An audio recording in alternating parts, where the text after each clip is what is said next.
Vamos ler então Mateus capítulo 6, verso número 25, que diz assim: Por isso vos digo, não andeis ansiosos quanto à vossa vida, pelo que haveis de comer ou pelo que haveis de beber, nem quanto ao vosso corpo, pelo que haveis de vestir.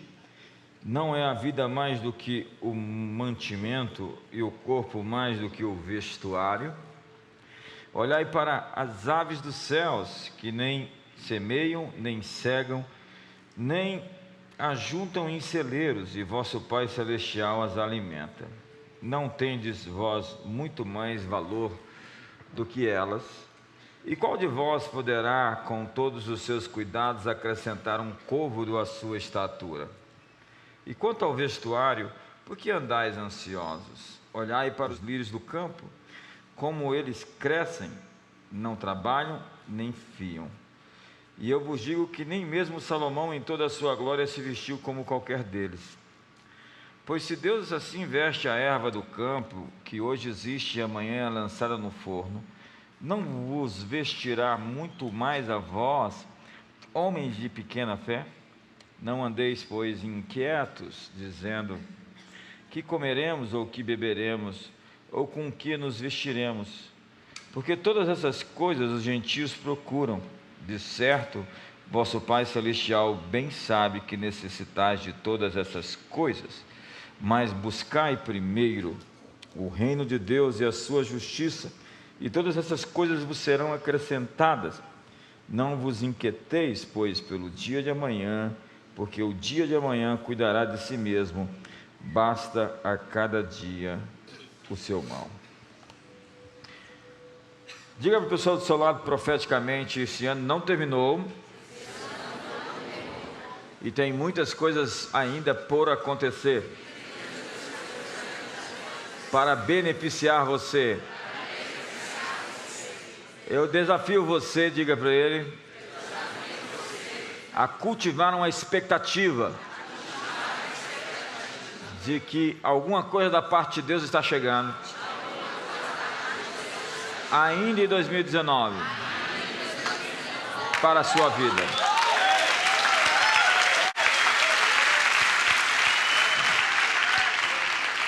Nós ainda temos 16 dias. Então, o filósofo belga Pascal Chabot chama a síndrome de burnout como a doença da civilização. O burnout afeta todas as métricas. Nós temos hoje uma verdadeira epidemia de ansiedade, de cansaço, de doenças psicopatológicas. As pessoas estão tomadas de vícios. Diz que nos Estados Unidos 22 milhões de pessoas usam drogas ilegais. 12 milhões tomam analgésicos controlados sem indicação médica e 9 milhões precisam de pílulas para dormir. Você já viu pessoas que precisam de remédio para dormir? Espero não estar falando com você. Sem falar de antidepressivos.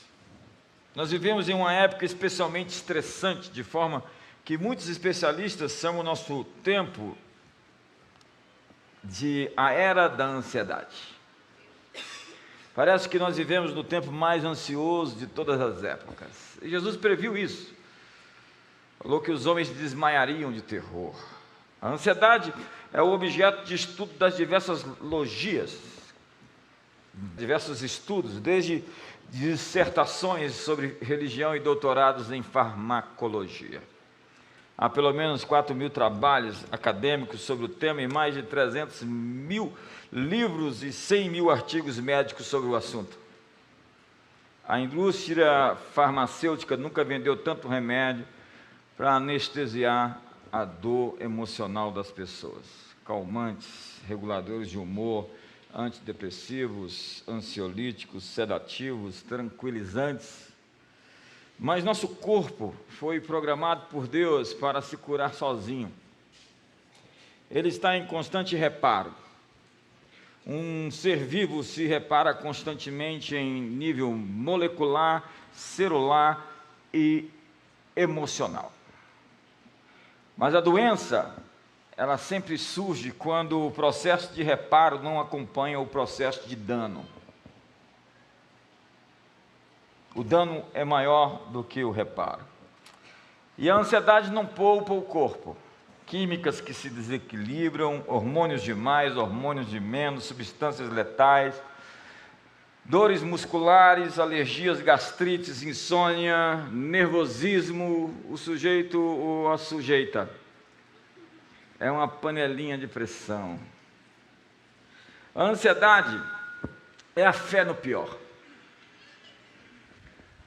É a filha da desconfiança. A expectativa de que tudo no futuro será ruim.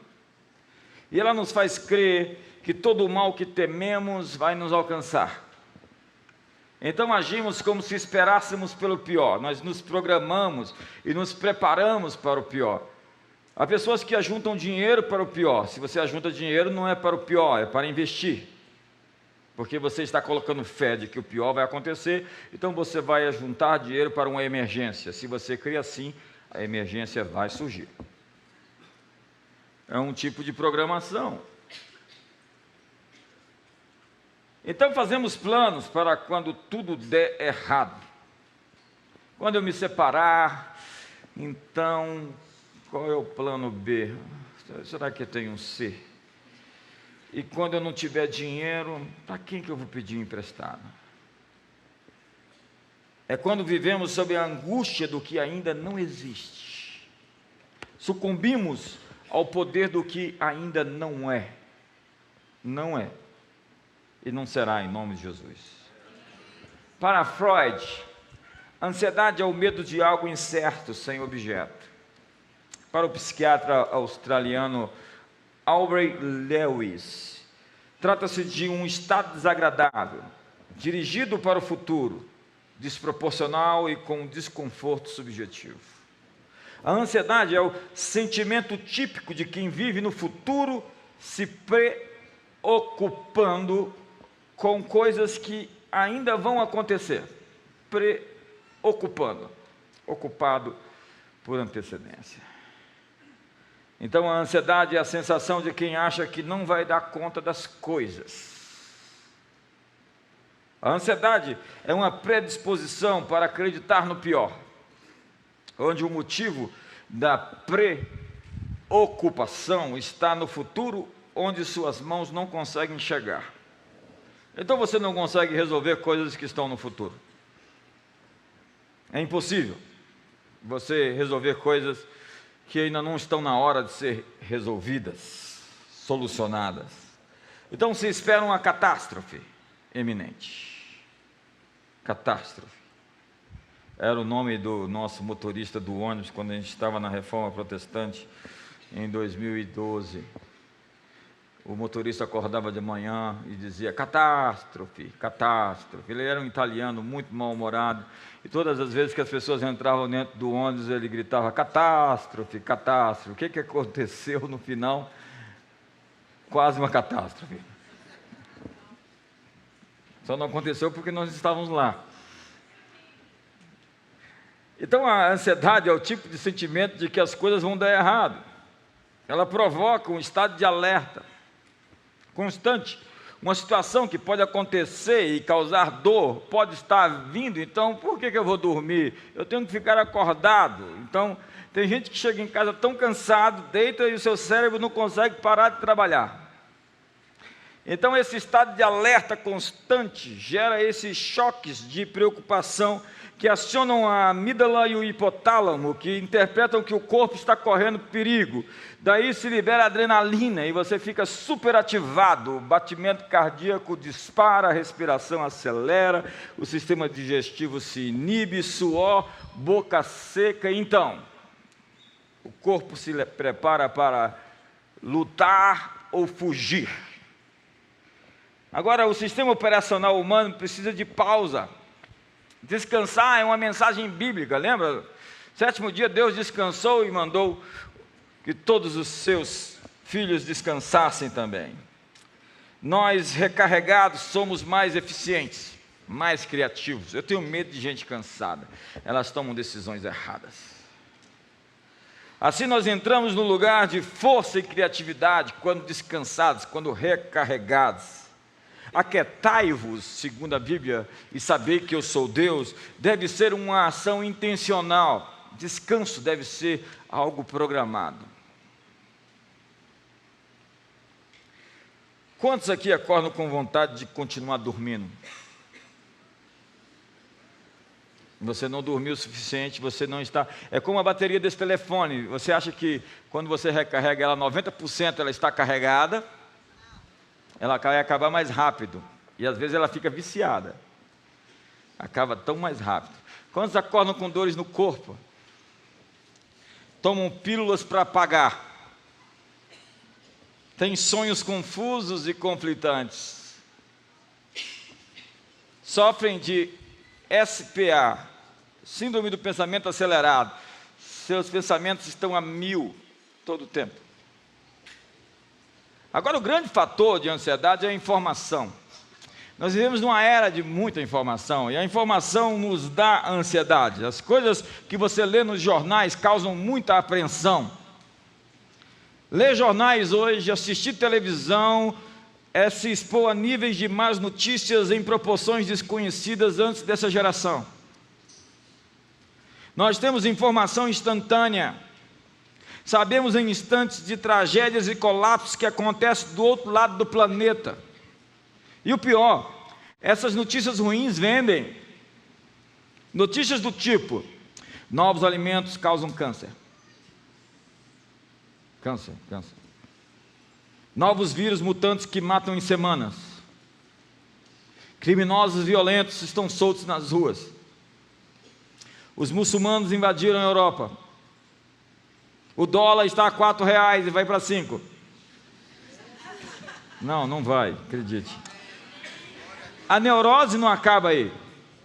Especialistas dizem que nós produzimos mais informações nos últimos 20 anos do que nos últimos 5.000 anos. Há mais informação hoje disponível do que nos últimos 5.000 anos. Em 20 anos nós conseguimos realmente virar uma página. A tecnologia criada, portanto, para criar qualidade de vida, por vezes está causando muito estrago à qualidade de vida do homem no século 21. Hoje existem aquelas doenças tecnológicas. A ansiedade de não saber o que está acontecendo no mundo. O sujeito tem que ficar sendo informado todo o tempo, no Twitter, ou nos sites, ou notícias. Eu preciso saber o que está acontecendo. A impressão, você já teve a impressão de que o seu celular está tocando o tempo todo? E o seu telefone do outro toca e você pensa que é o seu? Não, o meu não toca, ele está no vibra-call. Mas você, quando vê a luzinha acendendo em algum lugar, você pensa que é o seu. O sujeito fica assim, tipo, com tique. Há hoje pessoas com apneia de mensagens de WhatsApp. Elas prendem a respiração quando vão ler suas mensagens. Porque a hiperconectividade é um vício. Nós perdemos a comunicação com o mundo interior, a nossa conexão com pessoas, e estamos conectados a coisas, a objetos. Você pode estar com o que chamam hoje de jet lag social. Jet lag social seria a discrepância entre as necessidades do relógio biológico e as exigências dos relógios sociais.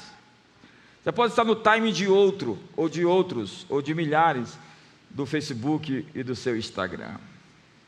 Está um silêncio aqui hoje. E ainda no culto, olhando o que está acontecendo no Twitter. O Bill Johnson disse que o diabo não precisa mais fazer o que ele fazia para tirar a atenção dos crentes num culto. Ele já tem as redes sociais. Não, mas eu quero postar o que acabou de ser pregado. Deixa para depois. Ainda temos o estresse da vocação, do trabalho. Somos vítimas de uma competição predatória. O mercado é uma selva. Vivemos em um mundo de muitas opções, milhares de possibilidades de escolhas todo dia. Hoje existem 20.000 tipos de carreira profissional. Antes dos anos 40, nos Estados Unidos, que tem mania de estatística, nós precisamos aprender mais sobre isso, uma pessoa comum passou por pelo menos 10 empregos. Uma pessoa com 40 anos passou por pelo menos 10 empregos. O número de divórcios aumentou 13 vezes em 3 décadas. Antigamente, casamento e emprego duravam a vida inteira. E ainda tem a paranoia da estética, do visual perfeito. É a síndrome da Barbie. Será que eu vou ficar solteiro, solteira? E se eu me casar, será que eu serei feliz? Então eu preciso ir para a guerra. Apesar disso tudo, Deus está dizendo ao seu povo: aquietai-vos e sabei que eu sou Deus. Mas por que eu devo ficar calmo? Porque todos os pensamentos de Deus sobre você são bons. Todos os pensamentos de Deus sobre você são bons. Eu vou repetir: todos os pensamentos de Deus sobre você são bons. Você deve ficar quieto, porque existem informações que você ainda não tem e que são boas informações. Existem coisas que Deus está fazendo que você não sabe. Deus está fazendo coisas que você precisa se atualizar. Acredite, Ele ama surpreender seus filhos. Deus está dizendo para nós hoje: não vos inquieteis, não fiqueis ansiosos, aquietai-vos e sabei que eu sou Deus. Você sempre reflete a natureza do mundo do qual você está mais consciente. Nós estamos muito conscientes, por vezes, do mundo espiritual em sua parte da queda, da depravação total. Eu vejo alguns pregadores ministrando, eu falo: onde é que está a cabeça desse pessoal? Eles só pensam em pecado e no diabo. Eles não têm a dimensão do que foi feito na cruz. E alguns outros só pensam que Jesus fez tudo e eles não têm que fazer nada. A graça basta. A graça basta para quem tem vergonha na cara. Dá um sorriso para o seu irmão e fala: que bom que você veio. Há pessoas muito dramáticas operando no segundo céu, como diz a Benny Johnson, cuja intercessão é influenciada pela agenda do inimigo. Elas têm uma noção do mundo diabólico, das trevas, da escuridão. Eu tenho medo desse povo. Ele só vem diabo, Satanás. Eu tenho um anjo, eu tenho um demônio aí em cima do seu ombro. Eu acabei de ver ele. Meu Deus do céu. Você sabe, os poderes das trevas são fortalecidos pela confiança colocada neles. É fé. Tem gente que tem fé no diabo. E que o diabo é poderoso para, inclusive, desmontar os desígnios de Deus. Tem gente que tem fé no anticristo e na besta. A mensagem deles é 666. Sendo que é um texto que realmente existe dentro da Bíblia, mas é dentro do contexto e é um texto periférico. Não é a ênfase principal, porque a nossa comunhão é com o Pai, com o Filho e com o Espírito Santo. Não é com os demônios. Não temos comunhão com os demônios. As organizações terroristas, elas ganham expressão reivindicando atentados terroristas que nem mesmo são seus. Se alguém comete um atentado terrorista e ninguém se pronuncia assumindo aquele atentado, uma organização terrorista que não o cometeu vai chamá-lo para si. Falar assim: a gente vai ganhar um crédito dizendo que fomos nós. Paulo diz: não dê lugar ao diabo. Existe um lugar que pertence a Deus que você não pode dar ao inimigo. Você não deve dar a confiança que deve a Deus ao inimigo.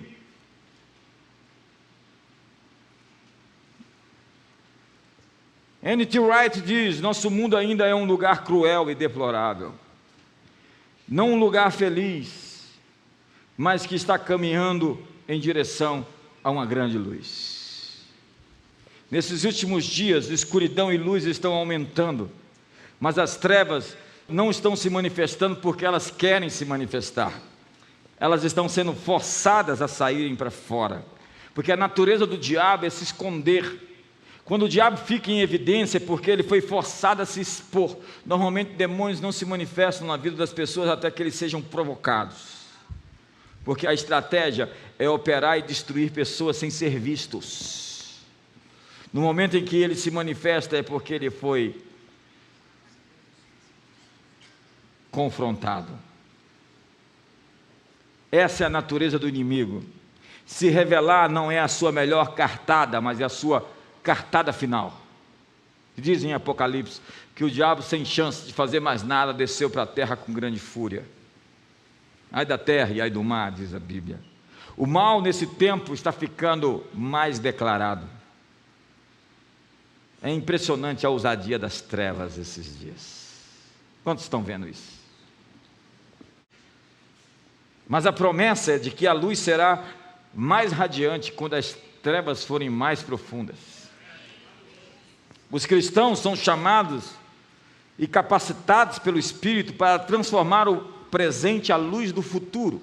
Mas que futuro? Alguns partidos políticos vendem problemas para ser relevantes, porque sem pobreza e caos, eles não teriam nenhum discurso. Eles sobrevivem do status quo e da miséria das pessoas. E quando as pessoas deixam de ser miseráveis, elas deixam de votar neles.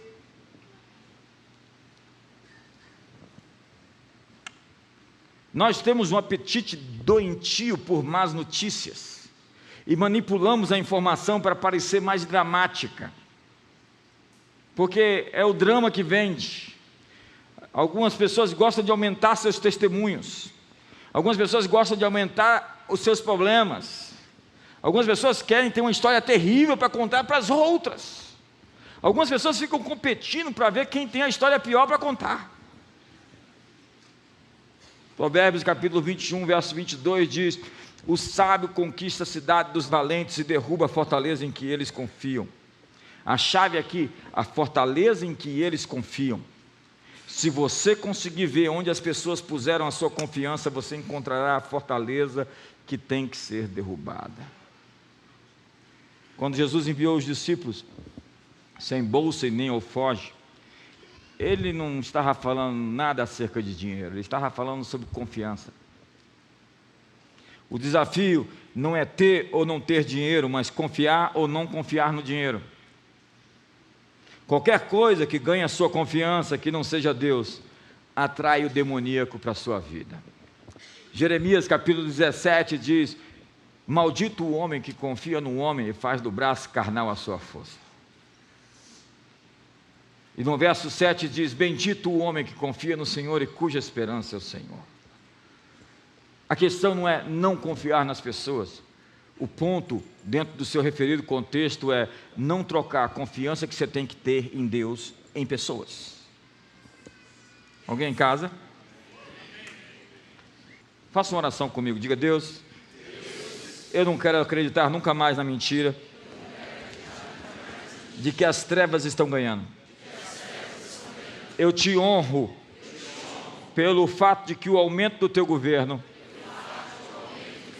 não tem fim, e a expressão do teu domínio está apenas aumentando. A minha confiança está somente em ti, Senhor. O salmista diz: em me vindo o temor, hei de confiar em ti. O medo é a fé no inimigo. Daniel e Ló viveram em sociedades altamente opressas, demonizadas, perturbadas, cheias de demônios. Mas qual é a diferença de Daniel para Ló? Daniel não se curvou diante da opressão da Babilônia, ele mudou a realidade da Babilônia. Ló se oprimiu pelo ambiente de Sodoma, e isso apagou a sua influência. A Bíblia diz que ele se perturbava, se atormentava por causa das muitas obras iníquas das pessoas ali, mas ele não pôde fazer nada a respeito, e por isso ele teve que ser removido de algo que ficou condenado à destruição. Eu gosto do que diz Rick Joyner: a verdadeira espiritualidade é um amor consumidor pelas coisas do Espírito e pelos interesses de nosso Deus. Não é apenas um desgosto pelo mundo e seus interesses. Há pessoas que são muito críticas, elas gostam de pontuar o que está errado, elas falam tudo, inclusive, de que está errado na igreja, mas elas não têm uma paixão pelo Espírito Santo. Elas não têm fogo, elas não têm amor, elas só têm críticas. O Evangelho não é um livro que se carrega debaixo do braço, mas uma vida cheia do poder do Espírito Santo. Nós devemos ser o povo que não ignora as trevas que existem no mundo, mas que vive como antídoto, o antídoto do mundo. Deus tem uma resposta para cada problema e você carrega essa resposta. Portanto, não seja um locutor ou um porta-voz do mal. Viva para ser uma resposta para a ação das pessoas. Diga comigo, eu me recuso a ficar impressionado com o mal, com as trevas. Eu já tive muitas experiências nesse mundo, nessa jornada cristã. O diabo já tentou fazer propaganda de si mesmo para mim muitas vezes. Até mesmo em sonhos, em pesadelos. Você assiste filmes como O Exorcista, você fala, esse diabo está grande demais.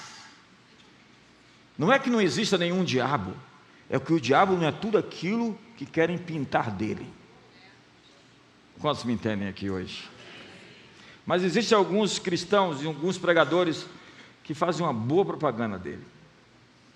Eu lembro de ter lido um livro há uns 25, 30 anos atrás, está vivo e ativo no planeta Terra.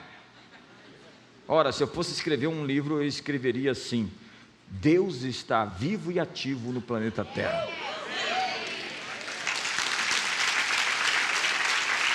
Mas existem pessoas cujos seus problemas têm um grande valor emocional para elas. Elas valorizam mais a empatia das pessoas pelas suas crises do que a solução que elas precisam para as suas crises. Elas pedem audiência e atenção das pessoas e se alimentam da pena. E não querem largar a posição de vítimas. Porque ser vítima tem recompensa. Ainda mais numa sociedade como a nossa, que aprendeu a recompensar o comportamento improdutivo. Mas o amor nunca se promove. A fé não vem de lutar, ela vem de se render. O lugar de rendição é uma expressão da dependência de Deus. A dependência é a manifestação da rendição, por isso, aquietar-se é um ato de fé. Isaías diz no capítulo 30, no verso número 15, porque assim diz o Senhor, o Santo de Israel: em vos converterdes e em sossegardes está a vossa salvação, na tranquilidade e na confiança está a vossa força. Mas o texto continua dizendo: mas vós não quisestes.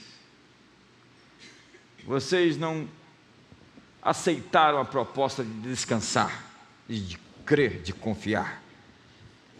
Uma árvore não se esforça para dar fruto, faz parte da natureza dela. Frutos em crescimento são evidências de que a árvore está firmada no solo certo. Quando você fica ansioso, você deve perguntar: onde foi que eu perdi minha paz? Então você deve dar um passo para trás e localizar a mentira em que você acreditou para voltar ao seu lugar de paz. A sua falta de paz é a crença numa mentira acerca de si mesmo ou sobre o futuro. Quais mentiras você acreditou? A Bíblia diz que um sacerdote, quando entrava no templo, não poderia usar lã junto com linho, porque ele não podia suar. Alguém disse que onde há suor, não há fé. A fé não é se esforçar, a fé é se entregar. Chegou um homem para Jesus que tinha um filho epilético e os discípulos não conseguiram expulsar os demônios. Já viu aqueles exorcismos assim com muita força? E Jesus chegou e aquele homem disse: Senhor, me ajuda na minha falta de fé.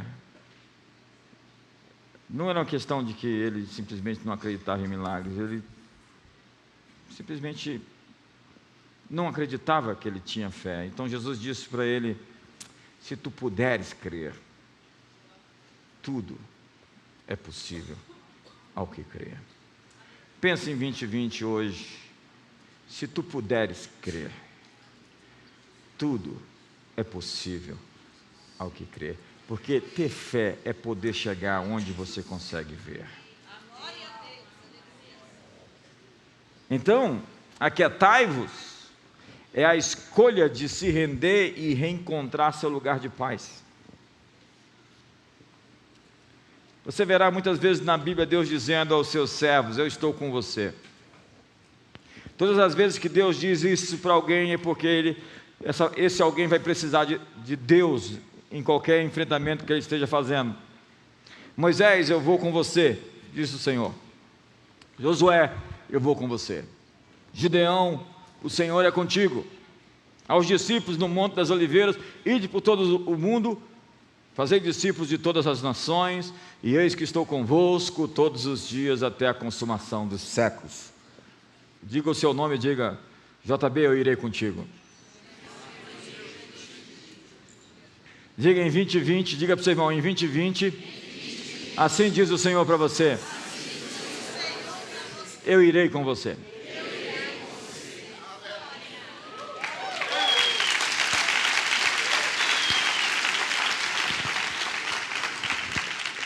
A presença de Deus em nós é uma autorização para invadir o impossível. A Bíblia diz que Deus ungiu a Jesus Cristo com o Espírito Santo e com poder, o qual saiu fazendo bem, curando todos os oprimidos, porque Deus era com ele. A Bíblia diz que não há nada impossível para ele, todas as coisas são possíveis. E aquele que é poderoso para fazer infinitamente mais de tudo quanto pedimos ou pensamos, segundo o seu poder que opera em nós. A Bíblia diz: o Espírito do Senhor Deus está sobre mim. Ore comigo então, diga: Senhor, me ajuda a ver a minha missão como algo impossível, para que eu não ponha a minha confiança na minha força, mas na tua força e no teu poder. Portanto, não se inquietar, não ficar ansioso, aquietai-vos e saber que eu sou Deus, é uma chamada para a consciência do reino de Deus. É ter confiança quando todos estão com medo. Isso é liderança. Quem é o líder? É aquele que não deixa se abafar pelo ânimo das multidões. Você sabe quem é o líder quando ele se levanta em meio do caos e vê a ordem. Deus disse para Jeremias: não tenha o temor deste povo. Saul se tornou impróprio, inapropriado para a liderança, porque ele foi conduzido pelas emoções das massas. O líder se destaca porque ele tem uma visão de libertação, como Moisés, que chega em um status quo, onde todos estão conformados com uma situação de opressão, e ele diz: existe algo além do que vocês estão vivendo, e eu sei o que é, e posso conduzir vocês para lá. Liderança é tirar pessoas daqui e levá-las para cá.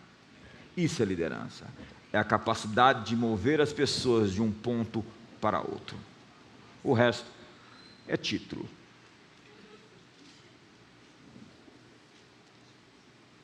O que Davi viu quando olhou para Golias? Todos estavam com medo. O que ele viu no vale da sombra da morte? Não temerei. Por quê? Tu estás comigo. O que ele viu quando alguém jogava pedras nele e o chamava de filho de Belial? Ele diz: talvez foi o Senhor quem o enviou para me humilhar. Imagine o espírito desse homem, que ele vê Deus em qualquer coisa. Deus está em tudo. Como diz Provérbios: reconhece o Senhor em todos os teus caminhos e Ele endireitará as suas veredas. Você vê aquilo e você fala: Deus, onde é que o Senhor está? O Senhor está, eu só preciso te ver. A grande maneira de sair de uma situação de crise é enxergar Deus na crise. E ele viu Golias e falou: olha ali a minha promoção. Então Caleb e Josué falou: olha ali o nosso pão, o nosso salário, olha que trabalho Deus nos deu, nós vamos ficar milionários, Josué. E Josué fala para Caleb: gente, que oportunidade. E os outros 10 espias dizendo: nossa, não dá para nós não vamos conseguir chegar. Entenda? Ver Deus em qualquer coisa é a chave para se mover para a próxima estação. Diga comigo: Deus, Senhor, me ajuda a desenvolver a consciência da Tua presença acima de qualquer outra presença. Eu acompanhei a Kathryn Kuhlman há muito tempo. É claro, obviamente depois que ela morreu, mas eu via os vídeos dela, e ela tinha aquilo que eles chamavam de toque do milagre. Eram milagres espantosos. Ela entrava dentro do lugar e a atmosfera mudava, tudo mudava, membros cresciam, ela nem mandava ninguém ser curado e já acontecia curas espantosas. E ela dizia uma coisa interessante, ela dizia nas suas mensagens, eu vi ela dizendo isso num vídeo: vocês não sabem que Ele é mais real para mim do que vocês? Ela tinha uma consciência da presença de Deus maior do que a das pessoas. Ela reconhecia a presença de Deus. Quando ela morreu, o primeiro culto que teve para substituí-la, foi convidado um discípulo dela, que acompanhava ela em suas cruzadas, bem novo, chamado Benny Hinn. E quando ele chegou para pregar naquele culto, era um culto, era o primeiro sem ela, né? Sim, depois de algum tempo que ela tinha morrido. Ele chegou ali, ministrou, todo mundo estava na grande expectativa do que ia acontecer, e foi uma mensagem seca, infrutífera. Ele se esforçou, deu tudo que podia, suou bastante, e no final ele estava extremamente extenuado, extremamente frustrado. Chegou a intercessora, ela tinha uma intercessora para o Benny Hinn no final, e perguntou: o que você fez hoje? Ele: o que eu fiz hoje? Eu orei até não ter mais forças. Na verdade, já tem uma semana que eu oro sem parar e que eu nem durmo direito. A intercessora chegou para o Benny Hinn e disse: todas as vezes antes de ministrar, Kathryn Kuhlman dormia. Porque você não resolve em um dia de estudo, de oração, o que você deve fazer a vida inteira. E você vai dar o seu melhor desempenho se você estiver descansado. Eu vou lhe falar mais uma vez: líderes cansados é um problema. Olha para o seu irmão, dê um abraço nele e fala: que bom que você veio, você está tão lindo. Porque a fé nada mais é do que ter consciência de quem Deus é. A fé está ancorada na natureza e no caráter de quem Deus é. Se Deus é quem Ele diz que é, então aquilo que Ele diz é aquilo que vai acontecer.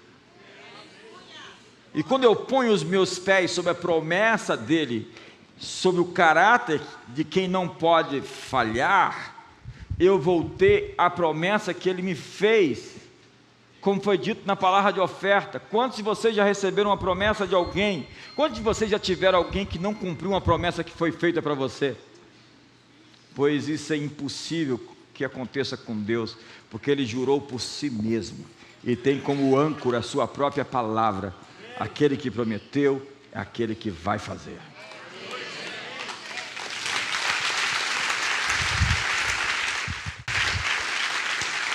Jesus chega para os discípulos e diz: quem dizem os homens que eu sou? Quem você diz que Jesus é? Jesus ele cumpre às vezes, cumpre outras vezes não cumpre. Não sei, nem sei quem ele é. Quando você vê um milagre, você vê a natureza de quem fez o milagre. Quando você vê na Bíblia, todas as vezes que Jesus se encontrou com a falta, qual foi a atitude de Jesus? Jesus se encontrou com falta, o que ele fez? Vamos orar aqui para vocês ganharem umas cestas básicas, vamos fazer um apelo lá na igreja para juntar algum dinheiro, para comprar umas cestinhas para vocês. A natureza de Deus é refletida na pessoa de Jesus. Quando ele viu falta, ele trouxe abundância. Essa é a natureza de Deus. Pobreza não é nobreza. E quem defende a pobreza em nome dos pobres é um falastrão.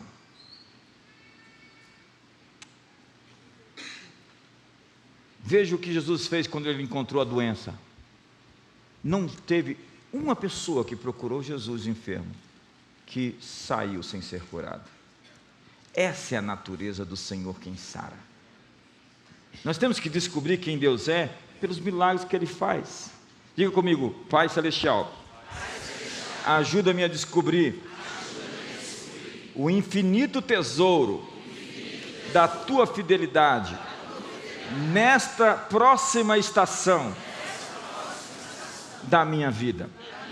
Eu escolho colocar minha atenção em quem o Senhor é e resistirei à tentação de focar na minha força ou nas forças do mal. Meus olhos estão em Ti. Crer em Deus faz parte da nossa nova natureza. O medo silencia a coragem, mas a consciência da presença de Deus silencia o medo. Quando eu estou com medo e sei que Deus está presente, as duas coisas não podem estar presentes. Ou Deus está presente, ou o medo está presente. Se Deus está presente, o medo vai embora. Eu gosto do que diz o Bill Johnson. Ele se exercita para ter consciência acerca da presença de Deus. Então ele fica desenvolvendo a sua nova natureza, pensando acerca dos atributos, da bondade, da fidelidade de Deus. Então ele se sente confortável quando ele realmente reconhece que Deus está manifesto. A natureza da graça não é que ela não tenha nenhuma exigência, mas que cada ordem vem com a capacidade de executar. A lei exige e a graça capacita. Repita comigo: a lei exige, a graça capacita. Repita comigo: o medo não me domina mais. Diga: Deus tem a resposta para cada situação. Bate a mão no ombro do seu irmão e diga: Deus tem uma resposta para você, para cada situação que surgir. Então você pode chegar hoje no espelho do seu banheiro e colocar lá: Deus tem a resposta. Isso vai servir para você para cada dia, porque basta o seu dia, o seu próprio mal. Então você não tem que pensar no dia de amanhã, a guerra que você vai ter, porque a guerra de hoje é a guerra de hoje e você vai vencê-la. E amanhã é a guerra de amanhã e você vai vencê-la. E a guerra da semana que vem é a guerra da semana que vem e você vai vencê-la. E a guerra de 2020 é a guerra de 2020 e você vai vencer.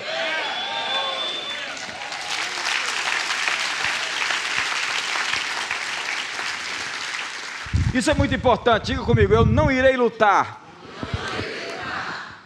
por aquilo que me foi dado de graça. A Bíblia diz que nós não recebemos o Espírito do mundo, mas recebemos o Espírito de Deus para saber o que foi nos dado gratuitamente. Incredulidade é você orar numa posição de pedir algo que já é seu. Você ora com incredulidade quando você está pedindo algo que já lhe pertence. Esse telefone é meu? Então você está com esse telefone.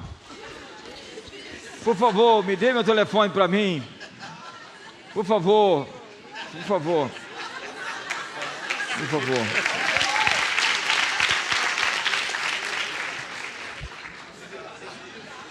O que é esse susto, gente? Ele é jogador de basquete, ele sabe pegar as bolas que são jogadas. Você fica pedindo coisas que já lhe foram dadas, quando você já deve só... Pai, obrigado, porque isso já me foi feito, já foi feito por mim. Eu já abracei o perdão dos meus pecados. Eu não preciso viver em culpa e em condenação, mas eu não vou ficar pecando continuamente para poder provar, colocar Deus à prova, porque isso não é sábio, isso não é inteligente, isso é estúpido. Mas você não pode viver em condenação quando você sabe que é uma nova criatura. Hoje nós batizamos ali quase 100 pessoas. Essas pessoas, quando foram batizadas, o passado delas foi sepultado. Você não pode cobrar a dívida de um morto. O sujeito morreu, olha, você estava devendo. Não dá. Porque o que essas pessoas pecaram, elas não têm mais por que prestar contas para Deus, porque Deus já as perdoou.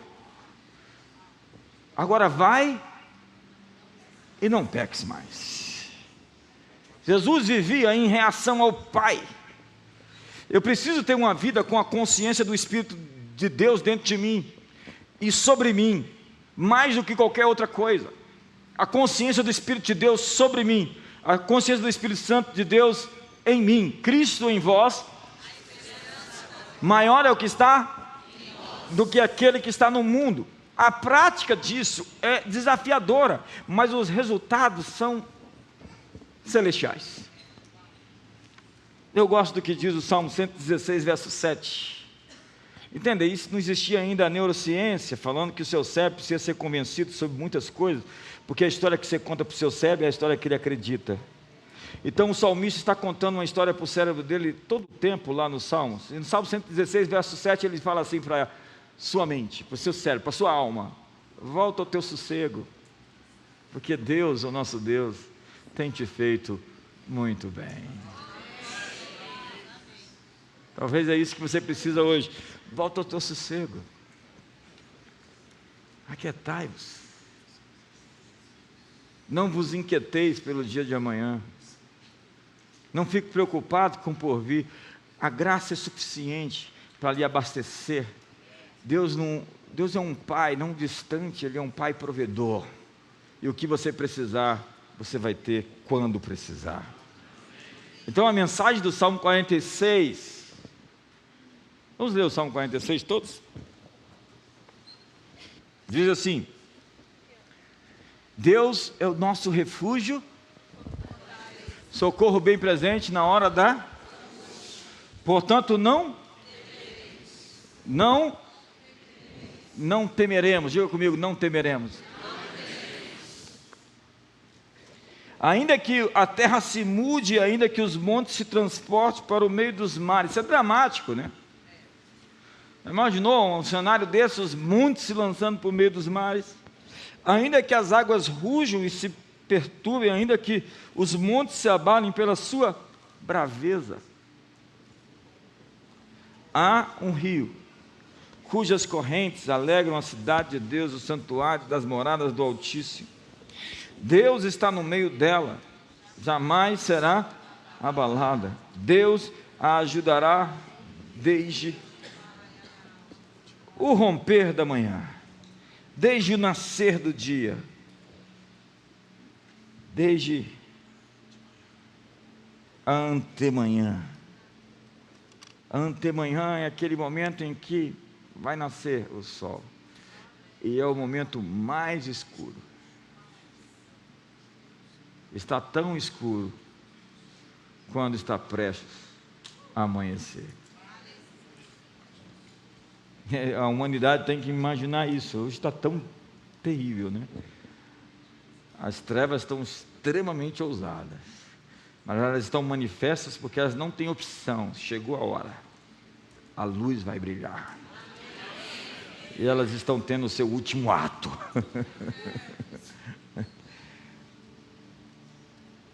Verso 6: os gentios se esbraveceram, os reinos se moveram, ele levantou a sua voz e a terra se derreteu. O Senhor dos exércitos está conosco, o Deus de Jacó é o nosso refúgio. Vinde, contemplai as obras do Senhor, que desolações tem feito na terra.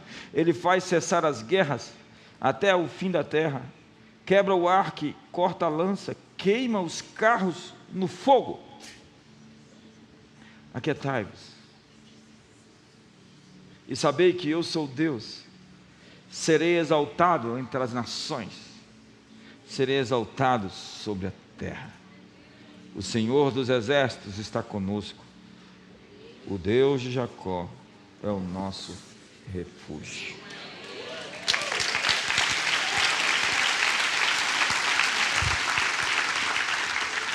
Eu quero que você leve esse salmo para 2020, porque ele anuncia uma madrugada de um dia mais brilhante, onde as sombras da noite serão dissipadas. Portanto, é hora de você abrir as cortinas da sua alma para ver o sol brilhar. O mundo em que nós vivemos hoje, comparado ao que está prestes a se manifestar, é como um homem que vive com a vela acesa, até que um dia viu o sol nascer.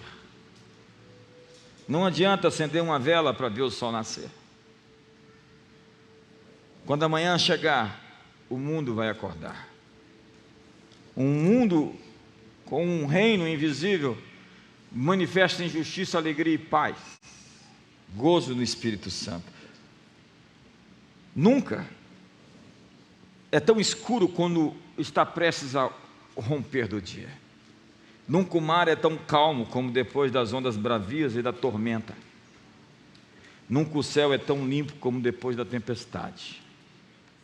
Nunca o dia é tão silencioso como depois do ribombar de trovões e raios. A chamada de Jesus no Sermão da Montanha é para não se inquietar. Ele está repetindo o Salmo 46. Aquietai-vos e sabei que eu sou Deus. Porque você nunca vai conhecer Deus até que você se aquiete. Isso significa entrar no automático da confiança. É ficar no automático da fé. Do tipo, o que Deus vai fazer agora? Quais são os movimentos dele na história? Porque ele trabalha por aquele que nele espera. E o seu trabalho, por vezes, é somente crer. Porque a Bíblia diz que Abraão creu e isso lhe foi imputado por justiça. É no nosso descanso, na nossa confiança que está a nossa força. Eu posso crer no melhor, por quê? Porque existe uma conspiração acontecendo por mim em tempo real. Não é que o diabo está se levantando, é que Deus está se levantando.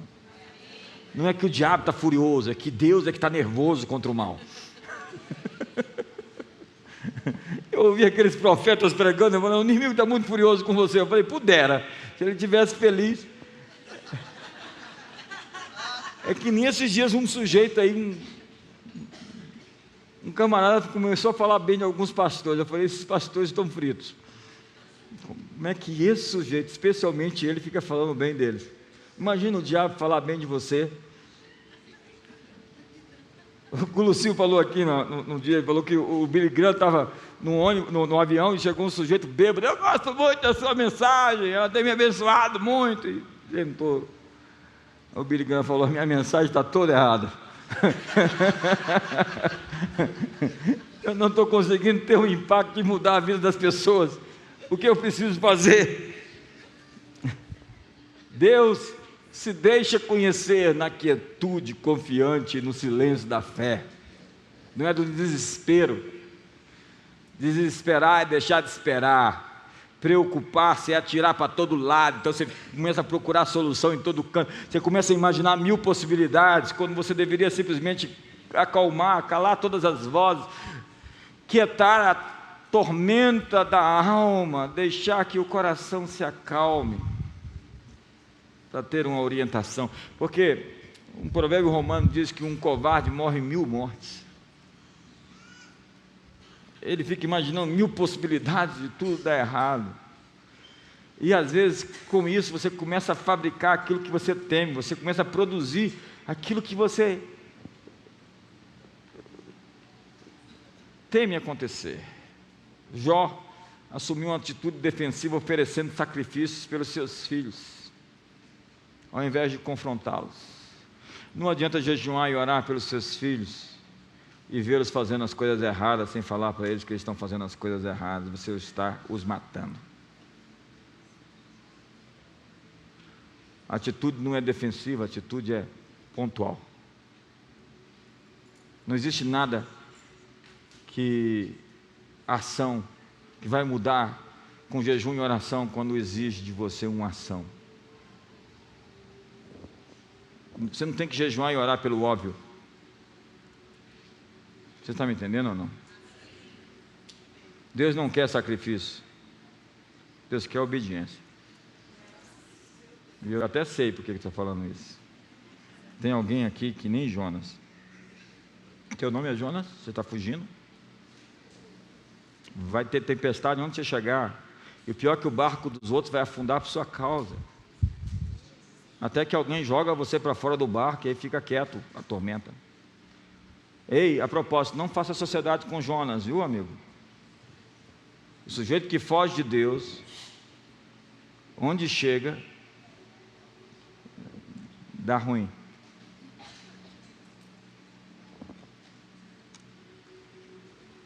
Não se mexe na cadeira desse jeito. Aquietar-se. Deus fala no silêncio. Uma das orações mais poderosas que eu tenho a oportunidade de experimentar é calado, esperando ouvir. E acredite, eu já fiquei horas e horas desse jeito, até que a comunicação se estabelece. Você se alinha, você corrige seus motivos, você tira a amargura, você reconhece onde errou, você acessa a frequência, você sintoniza. E quando isso acontece, há um fluxo de informação. Então você ouve e você fala. Oração é um diálogo e não somente um monólogo. Não adianta chegar lá e falar e fale, mas depois pare para ouvir. Aquiete-se, se aninhe na amizade de Deus, lance sobre Ele a sua ansiedade. Ele disse: vinde a mim todos vocês que estão cansados, sobrecarregados, porque o jugo é levado nos ombros e não na cabeça. Meu fardo é leve, meu jugo é suave. Tudo o que você tem que fazer às vezes é ficar quieto e não atrapalhar. É preciso se aquietar antes, a fim de que se possa saber depois quem Deus é. Feche seus olhos.